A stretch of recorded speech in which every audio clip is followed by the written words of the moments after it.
Hello, lovely ones. I hope you're all having a beautiful now, wherever you are.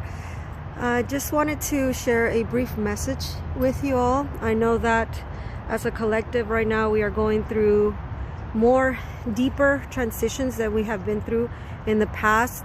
It's almost like we're getting to the nitty-gritty of it. We're getting to the bottom of a lot of the trauma, a lot of the concepts, the programs, the beliefs, the ways that we have been raised and what we have been taught.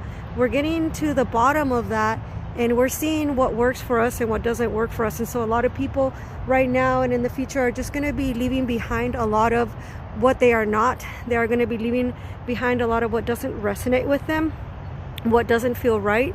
And that's good. That's a good thing. That's a wonderful thing.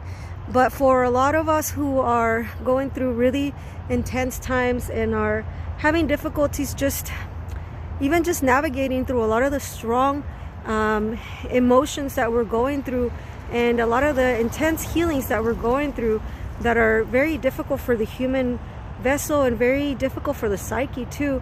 And so I'm encouraging you all to continue to take care of yourselves, to continue to put your self-care as a priority. Make sure that you drink lots of water, that you get outside. And sometimes it's amazing how just you might be feeling down, but just going outside and just being outside for a minute or two, being out in nature can renew you, restore you, and kind of help you feel reset in a way.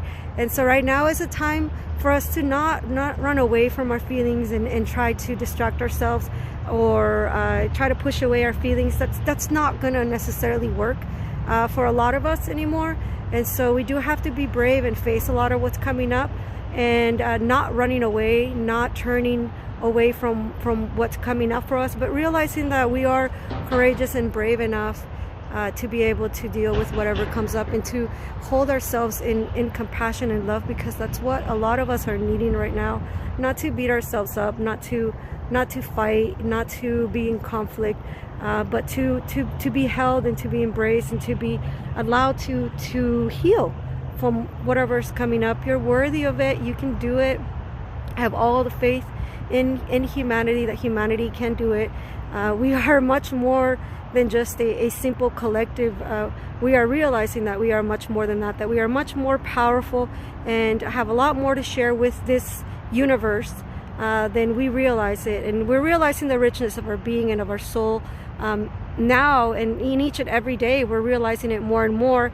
And yes, a lot of the darkness may come up and a lot of the shadows may come up, and a lot of people may be going through some really dark times, but know that everything in this case, everything is temporary and it's not going to last forever. You could feel much better in one moment or another, but until you do, have some compassion for yourself, take care of yourself. Take extra good care of yourself right now, and realize that what's happening is normal. It's all of us are going through it to a certain extent, and I'm right here with you, going through it myself. And through the darkest times, you can always ask for some help. And it's interesting because it's those dark times that kind of prompt us to kind of come out of our shell. It's those dark times that prompt us to move forward and to look at things that maybe we didn't have the courage to look at before, or maybe even the ability to see it. Now we can see it and actually do something about it, and it's wonderful. I love you all. I hope you're all having a wonderful day.